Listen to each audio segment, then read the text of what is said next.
आज Doubtnut app download करें। Doubtnut पर अपने सभी गणित, रसायन विज्ञान, भौतिक विज्ञान और जीव विज्ञान के डाउट्स का करो सफाया। बस प्रश्न की फोटो खींचो, एक ही प्रश्न को क्रॉप करो और तुरंत वीडियो सोल्यूशन पाओ। अभी डाउनलोड करें। प्रकाश की एक किरण समांतर पार्श्वों वाले टी मोटाई तथा म्यू अपवर्तनांक वाले कांच के स्लैब पर किसी कोण पर आपतित है। सिद्ध करें कि पार्श्विक विस्थापन x बराबर t साइन लैम्डा बटे कॉस r है, जहां पर लैम्डा विचलन कोण, r अपवर्तनांक कोण है। पार्श्विक विस्थापन के अधिकतम होने की शर्त निकालें। प्रकाश की किरण इस प्रकार आपतित हो रही है और यहाँ पर समांतर पार्श्व वाले टी मोटाई का म्यू अपवर्तनांक का कांच स्लैब है और इसकी मोटाई हम लिख लेते हैं। इसकी मोटाई टी दे रखी है, तो ये टी इसकी मोटाई हो गई,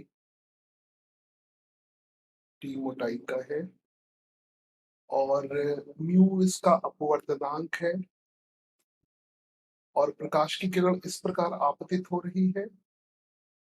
इसका आपतन कोण आई है और क्योंकि ये प्रकाश की किरण विरल माध्यम से सघन माध्यम में जा रही है, इसलिए ये लंब की तरफ झुक जाएगी।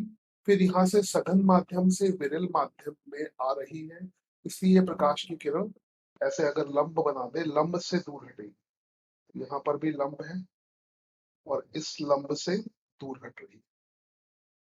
हमें इस प्रश्न में ज्ञात करना है कि विस्थापक x का मान क्या है, पार्श्व विस्थापक।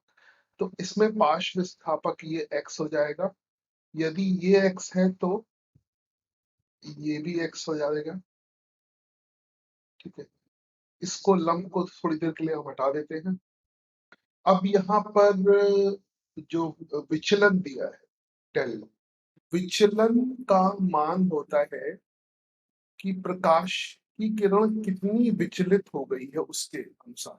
तो जैसे ये सीधी प्रकाश की किरण आ गई तो ये विचलित होके लंब से आर कोण बना रही है।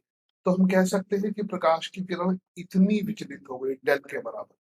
तो इस डेल का मान क्या होगा, ये संपूर्ण कोण क्योंकि एक दूसरे के विपरीत है आई के बराबर हो जाएगा और इस डेल का जो मान है वो ए बी सी से हम लिख सकते हैं साइन डेल, साइन डेल बराबर लंब x, लंब x और कर्ण यहाँ पर क्या हो जाएगा AC, कर्ण AC। फिर हम दूसरा एक त्रिभुज ले लें। दूसरा त्रिभुज है ACD। तो ACD त्रिभुज में हम लिख सकते हैं cos r। जैसे यहाँ पे मोटाई t के बराबर है तो ये मोटाई भी, यहाँ पर ये दूरी भी, AD दूरी भी t के बराबर हो जाएगी। तो हम सीधे लिख सकते हैं cos r बराबर इसका आधार, आधार t के बराबर है और बटे कर्ण। तो आधार बटे कर्ण, कर्ण किसके बराबर हो जाएगा AC। अब इन दोनों समीकरणों को हल कर लेते हैं। तो इन दोनों समीकरणों को हल हल करके हमें x का मान मिल जाएगा। तो यहाँ से हम लिख सकते हैं, काले वाले समीकरण को लेते हैं। काला वाला समीकरण है x बराबर AC sign lambda, AC sign lambda और यहाँ से AC का मान कितना आ जाएगा t बटे कॉस।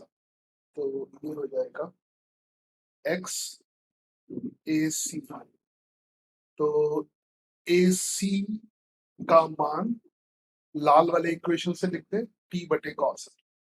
तो लाल रंग से ही लिख देता हूँ t बटे कॉस r और गुणे कितना हो जाएगा साइन लैम्डा। तो ये साइन लैम्डा, तो यहाँ पर ये हो गया t साइन लैम्डा बटे कॉस। तो t साइन लैम्डा बटे कॉस, ये सिद्ध हो गया। अब यहाँ पर पार्श्विक विस्थापन अधिकतम होने के लिए शर्त क्या है, तो निकालने के लिए यहाँ पर t तो एक नियत राशि है और इसमें साइन लैम्डा को हम ऊपर वाली इक्वेशन से लिख सकते हैं, इस वाले समीकरण से i माइनस आर। तो यहाँ पर t नियतांक हो गया और साइन लैम्डा को लिख लिया sine i minus r upon cos r. यहाँ पर साइन आई भी अंततः आर पर निर्भर करेगा या आर आई पर निर्भर करेगा, आप कैसे भी इसको कर सकते हैं।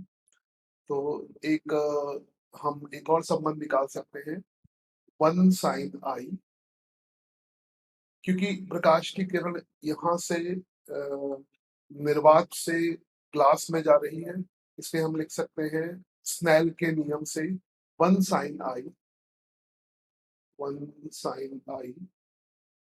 बराबर म्यू साइन आई।